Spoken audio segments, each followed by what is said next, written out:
Private flood, as I said, has already established their risk modeling when it came to these outside of the flood zones.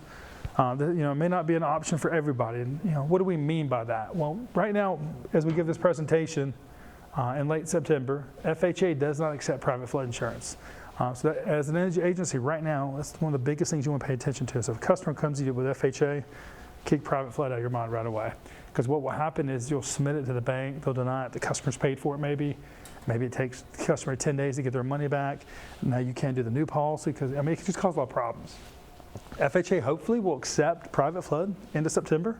There is a bulletin that they were supposed to meet later this week, so we'll see what happens there. But it's been something that we've been pushing for about 3 to 4 years now, because it's really about the only loan type. And one reason is FHA does not do mortgages, they insure them. So HUD has their own guidelines that they go by. So that's one big thing. The other thing is, unlike the National Flood Insurance Program, not all private flood insurance carriers are the same. And I'll kind of give you an example.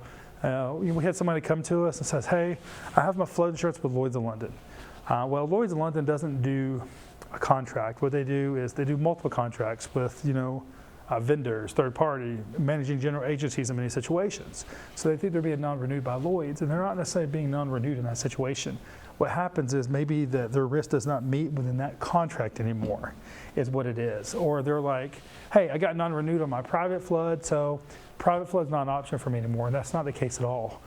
Private flood has all these different contracts, Lloyd's, reinsurance companies.